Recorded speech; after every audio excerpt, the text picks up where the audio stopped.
ఎద్దు తన కామాందు నెరుగును. ఇదిగో నువ్వు ఇంట్లో పెంచుకుంటావు కదా, ఏమండి, నువ్వు ఇంట్లో పెంచుకుంటావు, ఇదిగో చక్కగా ఆడుకోవడానికి ఒక కుక్క పిల్లని పెంచుకుంటావు, లేకపోతే పక్షులను కొంతమంది పెంచుకుంటారు, లేకపోతే పావురాలను కొంతమంది పెంచుకుంటారు. అంటే ఈ భూమి మీద ఉన్న ప్రతి ఒక్క మనిషి అలాగే ఎడ్లను కొంతమంది పెంచుకుంటారు, లేకపోతే గేదెలను కొంతమంది పెంచుకుంటారు. ప్రతి ఒక్క మనిషి ఏదో ఒక జీవరాశుల్ని పెంచుకుంటున్నాడు కదా. ఈ పెంచుకున్న జీవరాశులన్నిటికీ ఎవరు తెలుసా? ఇదిగో నాకు అన్నం పెట్టేది ఎవరో తెలుసంట. వాటికి అవసరమైన ఆహారాన్ని ఇచ్చేది ఎవరో తెలుసంట. ఎక్కడైనా వదిలేసినా సరే వాళ్ళ ఇంటికే వచ్చేస్తాయంట. నిజమా కాదు? ఇది ఆలోచించండి. నిజమా కాదు? ఒక్కసారి ఆలోచించండి. ఏమండి, పావురాలు కొన్ని పక్షులు ఉంటాయండి, ఎక్కడ వదులుతారో తెలుసా? వాటికి ఉండే పోటీ ఏంటో తెలుసా? వేరే ప్రాంతం తీసుకెళ్ళిపోతారు, ఈ ఊర్లో వదలరు, వేరే ఊరు తీసుకెళ్ళిపోతారు, వేరే రాష్ట్రం తీసుకెళ్ళిపోయి అక్కడ వదులుతారండి వాటిని. ఏది యజమాని ఇంటికి ప్రతి పావురు వచ్చేస్తుంది అంటే ప్రతి పావురు వచ్చేస్తుంది, కానీ ఏది త్వరగా వచ్చిందో దానికి ఫస్ట్ ప్రైజ్. ఏమండి, గోల్డ్ మెడల్ దానికి.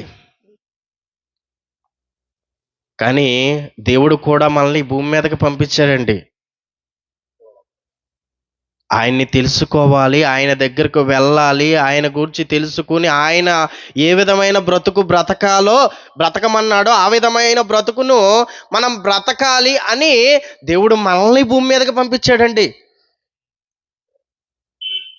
కానీ మనం మర్చిపోయాంగా, తెలివి లేకుండా మారిపోయాంగా, దేవుడు కోరుకున్నట్టు జీవితం మనకి లేదుగా. అపోస్తుల కార్యములు 17:27 అపోస్తుల కార్యాలు 17:27. ఇదిగో ఈ భూమి మీద ఉన్న ప్రతి ఒక్క జీవరాశి, ఇదిగో అది దాన్ని ఏ ప్రాంతంలో వదిలినా అది ఎక్కడికి వెళ్ళిపోతుంది? యజమాని దగ్గరికి అది తెలుసుకునేది వెళ్ళిపోతుంది. దారి తెలియకపోయినా ఇదిగో ఎదుక్కుని వెళ్ళిపోతుంది. మరి భూమి మీదకి మనుషుల్ని దేవుడు పంపించాడు. పంపించిన వాడు దేవుణ్ణి ఎరుగుతున్నాడా? దేవుణ్ణి వెతుకుతున్నాడా? ఆయన గురించి పరిశీలిస్తున్నాడా? ఏమండి, ఆలోచిస్తే చెప్తున్నాడు. దేవుడు కూడా ఓ మాట చెప్తున్నాడండి 27 మరియు యావత్ భూమి మీద కాపురముండుటకు ఆయన ఒకరి నుండి ప్రతి జాతి మనుషుని సృష్టించి వారు ఒకవేళ దేవుణ్ణి తడువులాడి కనుగొందురేమోనని దేవుణ్ణి వెతుకుతారు, దేవుణ్ణి కనిపెడతారు, దేవుణ్ణి తెలుసుకుంటారు, తెలుసుకుని నేను చెప్పినట్టు వింటారు, నా మాటల ప్రకారం వాళ్ళు ఉంటారు, చనిపోయిన తర్వాత నా దగ్గరికి వస్తారు అన్న ఆలోచన కలిగి ఉన్న ఆయన మన పరలోకమందున్న కన్న తండ్రి అండి. ఆయన ఆలోచనలు, ఆయన ఆశలు అన్నీ ఏమైపోయినాయి తెలుసా? అడియాసలుగా మారిపోయినాయి అండి ఆయన ఆశలు. ఇదిగో భూమి మీద నేను ఒకరి నుంచి ప్రతి జాతి మనిషిని పుట్టిస్తాను, ఎంతోమంది కోట్ల మంది పిల్లల్ని భూమి మీద నేను రప్పిస్తాను, రప్పించిన తర్వాత ఇదిగో వాళ్ళు నన్ను తెలుసుకుంటారు, వాళ్ళకిచ్చిన జీవితకాలంలో నన్ను తెలుసుకుంటారు, నా కోసం పరిశీలిస్తారు, నా కోసం బ్రతుకుతారు అనుకుంటున్నాడండి ఆయన. ఒకవేళ వారు దేవుళ్ళని తడువులాడి కనుగొందురేమోనని తన్ను వెదుకు నిమిత్తము నిర్ణయ కాలమును నివాస స్థలము యొక్క పొలిమేరలను ఏర్పరిచెను. దేవుడు ఏర్పాటు చేశాడండి మనకిచ్చిన జీవిత కాలం. అది 60 ఏళ్ళన్నా 20 ఏళ్ళన్నా 70 ఏళ్ళన్నా ఎంత జీవిత కాలం అయితే మనకి దేవుడు ఇచ్చాడో ఆ జీవిత కాలంలో ఏం చేయడానికి ఇచ్చాడు అంటున్నాడో తెలుసా?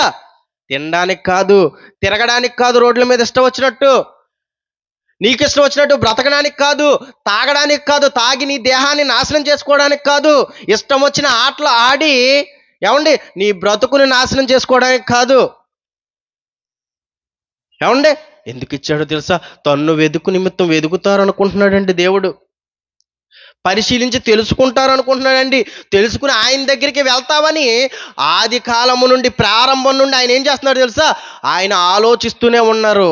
ఇదిగో ఎవరు తెలుసుకుంటారు, ఎవరు దేవుని దగ్గరికి వస్తారు, ఎవరు దేవుని మాటలు వింటారు అని ఆయన ఎదురు చూస్తూనే ఉన్నాడండి. ఆయన ఎదురు చూపుకి న్యాయం ఎప్పుడూ జరగట్లేదండి.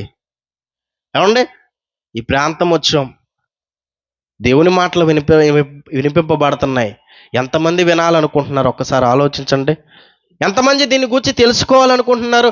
వేరే వేరే కార్యక్రమాల్లో ఎంతమంది ఉండాలనుకుంటున్నారు ఒక్కసారి ఆలోచించుకోండి.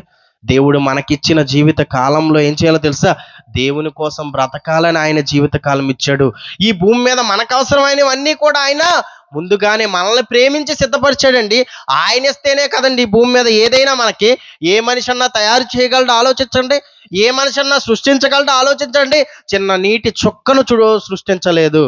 ఏమండి, ఒక కాగితం మొక్కని మనిషి సృష్టించలేడండి ప్రకృతిని ఉపయోగించకుండా. ఆయన ఇస్తే వచ్చినవే.